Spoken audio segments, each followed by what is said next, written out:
Welcome to my YouTube channel, students. This is Opal October Commerce and Management. Today we are just going to start a new series called Macroeconomics. Macroeconomics में जो भी हमारे topic of discussion रहेंगे वो रहेगा macro economics क्या है, उसके कॉन्सेप्ट्स, उसका nature, scope, variables, national income क्या होती है, कैसे कैलकुलेट होती है, उससे रिलेटेड जितने भी प्रैक्टिकल्स होंगे, circular flow of income discuss करेंगे, कंजप्शन इन्वेस्टमेंट फंक्शन पढ़ेंगे, मल्टीप्लायर और एक्सेलरेशन के बारे में डिस्कस करेंगे और वेरियस थ्योरी जो है क्लासिकल और मॉडर्न उसके बारे में भी चर्चा करेंगे, इन्फ्लेशन और business cycles. So this is all about the series. और इससे रिलेटेड और भी मल्टीपल टॉपिक्स हैं, वो भी इस सीरीज़ के अंदर ही हम लोग कवर करते चले जाएंगे. तो चलिए इस सीरीज़ की पहली क्लास को हम स्टार्ट करते हैं. जो पहली सीरीज़ है वो है हमारे पास मैक्रो इकोनॉमिक, बेसिकली उसका ओवरव्यू. देखिए, इकोनॉमिक्स का जो मीनिंग होता है वो ये होता है कि हर व्यक्ति के पास जो है रिसोर्सेज वो बहुत लिमिटेड है और उस लिमिटेड रिसोर्सेज के साथ उसको बहुत सारी जो उसकी इच्छाएं हैं, यानी कि जो वांट्स है वो अनलिमिटेड उसकी वांट्स है. तो होता क्या है कि आपकी जो तनख्वाह है वो मान लीजिए 1 लाख रुपए है, लेकिन आप खरीदना बहुत कुछ चाहते हैं, यानी कि आपके जो रिसोर्सेज हैं that is limited, but you want so many things to buy. तो इस चीज़ को हम लोग क्या कहते हैं, इकोनॉमिक्स कहते हैं. कि जब आपके पास साधन बड़े सीमित हैं और आपको सीमित साधन को सीमित रिसोर्सेज में ही लगाना है, तो what you need to do, you have to select कि मुझे क्या खरीदना है और क्या नहीं खरीदना. तो ये जो डिसीजंस है ये आप इस बेस पे लेते हो कि मुझे वो चीज़ खरीदनी है जो मुझे मैक्सिमम सेटिस्फेक्शन दे सकती हैं, यानी कि जिन चीज़ों से मुझे मैक्सिमम सेटिस्फेक्शन मिलेगी मैं वो चीज़ों को खरीदूंगा. तो इस चीज़ को हम लोग कहते हैं मैक्रो इकोनॉमिक्स. ये मैंने बेसिकली इसको हम कहते हैं इकोनॉमिक्स से, मैंने आपको इकोनॉमिक्स समझाया. अब now come to macro economics. देखिए, जो मैक्रो वर्ड है इसका मतलब होता है लार्ज, यानी कि मैक्रो मतलब जो चीज़ बड़ी है, जो चीज़ लार्ज है. ये ग्रीक वर्ड है, कई बार आपसे पेपर में पूछ लिया जाता है कि मैक्रो जो वर्ड है वो कहाँ से ड्राइव हुआ है. तो ये ग्रीक लैंग्वेज के मैक्रोस से हुआ है, विच मीन्स लार्ज या बिग. यानी कि हम यहाँ पे जो इकोनॉमिक्स को पढ़ने वाले हैं, एज अ होल पढ़ने वाले हैं, यानी कि पूरी की पूरी इकोनॉमी को पढ़ने वाले हैं. एक सिंगल प्रोडक्ट या सिंगल व्यक्ति या सिंगल बाजार के आधार पर हम इकोनॉमिक्स को नहीं स्टडी करेंगे. हम उसका एक यूनिवर्सल इफेक्ट जो है, यानी कि इन टोटलिटी जो उसका इम्पैक्ट पड़ता है देश के ऊपर, उसके बारे में हम मैक्रो इकोनॉमिक्स के अंदर स्टडी करते हैं. मैक्रो इकोनॉमिक्स अपने आप में एक सेपरेट ब्रांच है इकोनॉमिक्स की. इस ब्रांच को जो डिफाइन किया गया था 1936 के अंदर, जो है एक ब्रिटिश इकोनॉमिस्ट रहे, उन्होंने डिफाइन किया, जिनका नाम था जॉन माइनार्ड केनियस. इन्होंने जो है मैक्रो इकोनॉमिक्स के कंसेप्ट को अपनी बुक में एक्सप्लेन किया और इनकी बुक का नाम था the general theory of employment, interest and money. ये इनकी बुक का नाम है. तो ये कुछ की फैक्ट्स हैं जो आपसे पेपर में पूछे जा सकते हैं कि मैक्रो इकोनॉमिक्स जो सब्जेक्ट है वो कब जो है बेसिकली नोटिस में आया, किस बुक में आया, किस राइटर ने जो है इसके ऊपर ज़्यादा काम किया. अब मैक्रो इकोनॉमिक्स का एक जनरल मतलब समझते हैं कि ये एक ब्रांच ऑफ इकोनॉमिक्स है जो स्टडी करती है हमारी आर्थिक समस्याओं को, यानी कि इकोनॉमिकल इश्यूज़ को, जैसे कि अनएम्प्लॉयमेंट हो गया, जैसे कि नेशनल इनकम हो गया, जीडीपी हो गया. तो जितनी भी हमारी नेशनल प्रॉब्लम्स हैं और नेशनल इश्यूज़ हैं, उनको हम पूरी इकोनॉमी एज अ होल के बेसिस पे स्टडी करते हैं, यानी कि पूरे अर्थव्यवस्था पे, पूरे मार्केट पर, पूरे देश के ऊपर उसका क्या प्रभाव पड़ेगा उसको हम स्टडी करते हैं. तो स्टडी करते क्या है, now this is what is question comes in your mind कि एक मैक्रो इकोनॉमिक्स में स्टडी किया क्या जाता है. तो मैक्रो इकोनॉमिक्स में देखते हैं, जैसे आपकी एक व्यक्ति की इनकम होती है, वैसे पूरी कंट्री की इनकम होती है, उसको हम बोलते हैं national income, denoted by NY. National yield भी कह सकते हो आप इसको, यानी कि पूरे देश में जो टोटल पैसा कमाया जा रहा है उसको स्टडी किया जाता है मैक्रो इकोनॉमिक्स के अंदर. और ये भी देखा जाता है कि देश के अंदर एम्प्लॉयमेंट कितना है या अनएम्प्लॉयमेंट कैसे, यानी अनएम्प्लॉयमेंट के क्या कारण है, किस तरीके के अनएम्प्लॉयमेंट हो सकते हैं, एम्प्लॉयमेंट क्या है, एम्प्लॉयमेंट का इनकम के साथ क्या रिलेशन है, एम्प्लॉयमेंट का प्रोडक्टिविटी के साथ रिलेशन क्या है. तो this is called theory of employment. इसके अलावा हम मनी के बारे में बात करते हैं कि जब मनी नहीं थी तो किस तरीके से जो है सीसी इकोनॉमी वर्क करती थी, कॉमोडिटी टू कॉमोडिटी इकोनॉमी, जिसको हम बार्टर सिस्टम भी कहते हैं.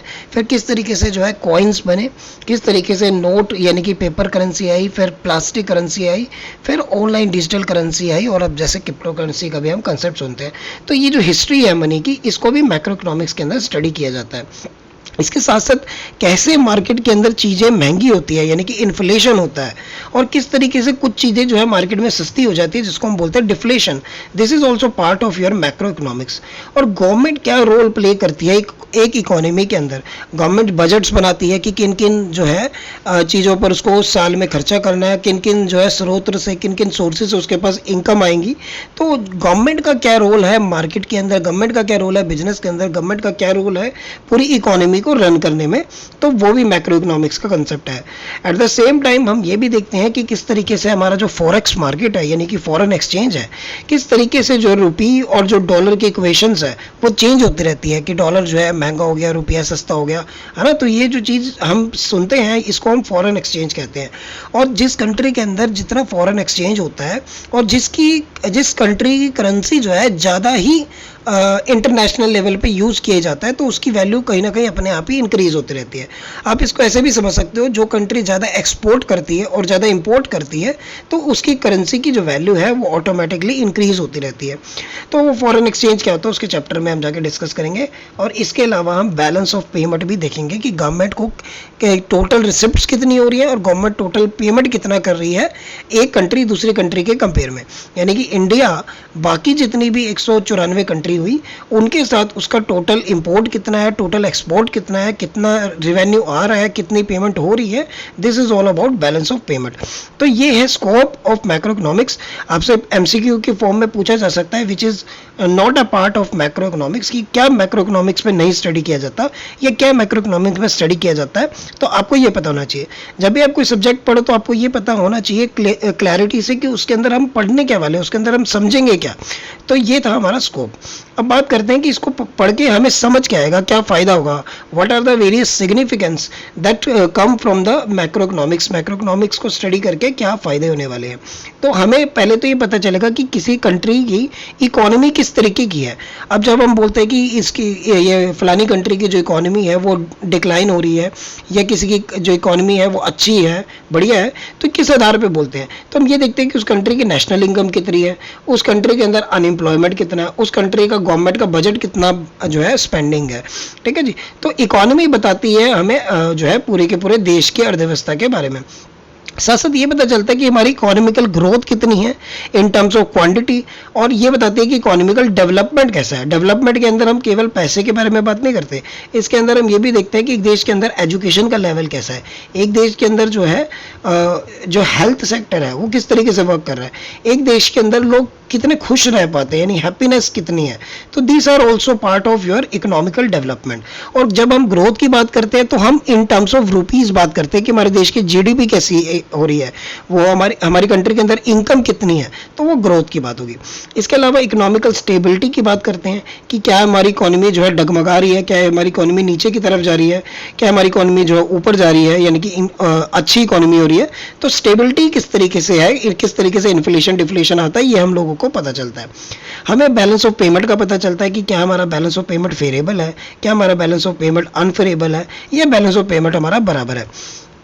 साथ साथ हमें देश की पॉवर्टी के बारे में पता चलता है कि देश के अंदर जो है कितने लोग जो है बीपीएल है, इनकी बिलो पॉवर्टी लाइन है, या और कितना जो है इन्वायरमेंटल कंसर्न है कंट्री के अंदर। यानी कि जैसे इन्वायरमेंट, जैसे हम अभी सुनते आ रहे हैं कि विदेशों जितनी भी टोटल मेजर सिटीज़ हैं उसमें से मैक्सिमम पोल्यूटेड सिटी इंडिया की है, जितनी भी हॉटेस्ट सिटी हैं उसमें मैक्सिमम जो सिटीज़ हैं वो इंडिया की है। तो हम कह सकते हैं कि इंडिया का जो इन्वायरमेंटल पोल्यूशन है वो कहीं ना कहीं धीरे धीरे इंक्रीज हो रहा है। यानी कि हम जो ग्रोथ कर रहे हैं वो सस्टेनेबल ग्रोथ नहीं कर रहे, यानी कि जैसे रिसोर्सेज हम यूज़ करते जा रहे हैं तो आने वाले समय में वो रिसोर्सेज कहीं ना कहीं हमारे आने वाली पीढ़ियों के लिए बचेंगे नहीं। तो इन्वायरमेंटल पोल्यूशन और जो पुअर्टी है और किस तरीके से गवर्नमेंट जो है पॉलिसीज़ बनाती है, वो पॉलिसी किस तरीके से लोगों के ऊपर इम्पैक्ट डालती है। फॉर एग्जांपल जीएसटी ने किस तरीके से इम्पैक्ट डाला, डिमोनेटाइजेशन ने किस तरीके से लोगों की ज़िंदगी में इम्पैक्ट डाला, और जो सरकार जो है न्यू एजुकेशन पॉलिसी लेकर आई है।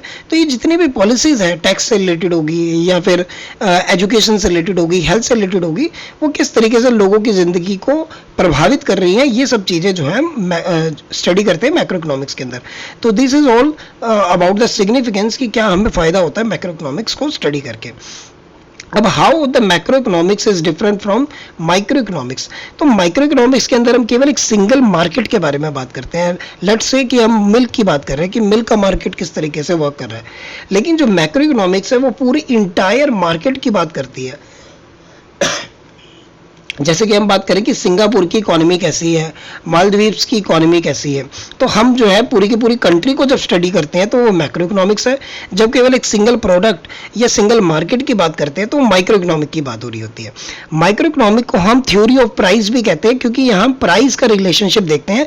जैसे कि लॉ ऑफ डिमांड में हम देखते हैं कि जब प्राइस ज़्यादा होता है तो डिमांड कम हो जाती है, और जब प्राइस कम होता है तो डिमांड ज़्यादा होती है, यानी क्वांटिटी डिमांड जो है वो शिफ्ट हो जाती है, चेंज हो जाती है।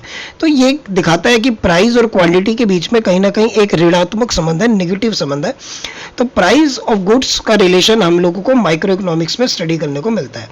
और हम जब पूरा का पूरा एग्रीगेट डिमांड देख रहे हैं, यानी कि पूरे के पूरे मार्केट के अंदर क्या डिमांड है, पूरी की पूरी एग्रीगेट सप्लाई देखते हैं, टोटल सप्लाई देखते हैं, और पूरा उसका इन्फ्लेशन और डिफ्लेशन इम्पैक्ट देखते हैं, तो कहीं ना कहीं हम मैक्रो इकोनॉमिक को स्टडी कर रहे होते हैं।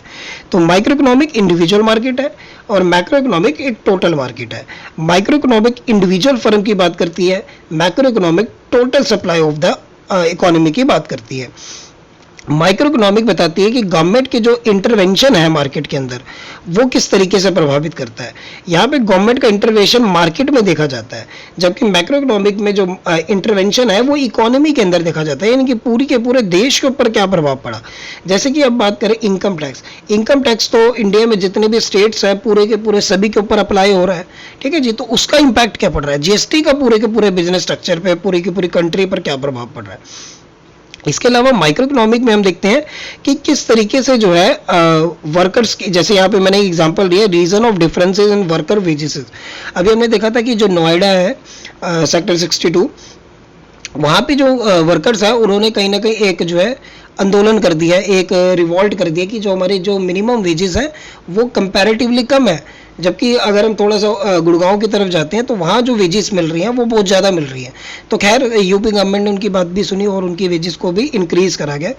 तो ये जो कंसेप्ट, ये जो प्रॉब्लम हमारे सामने निकल कर आई, ये एक reason of differences in worker wages था कि दो लोग जो है एक तरीके का काम कर रहे हैं और उनकी वेजेस में डिफरेंसेस हैं।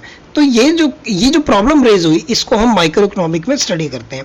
लेकिन अगर मैं देखूँ पूरे देश के अंदर ही अगर अनएम्प्लॉयमेंट है, पूरे देश के अंदर ही वेजेस बहुत कम है और पूरे देश के अंदर ही जो वर्किंग कल्चर है वो बहुत ख़राब है, हैरेसिंग है, तो वो मैक्रो इकोनॉमिक का कंसेप्ट है। तो आज हम लोगों ने इस क्लास के अंदर जो है एक भूमिका बांधी है कि मैक्रो इकोनॉमिक्स क्या होती है, उसके अंदर हम क्या स्टडी करते हैं, और जितने भी इंपॉर्टेंट फैक्ट्स हैं उनको मैंने अंडरलाइन कर रखा है। आप अपने जो मैनुअल नोट्स बनाएंगे इस वीडियो को देखकर तो वहाँ पर उसको आप नोट भी कर सकते हैं। अगली क्लास में हम इसके जो है फर्दर जो एस्पेक्ट है उसको हम डिस्कस करेंगे। Thank you for watching, see you soon in the next video.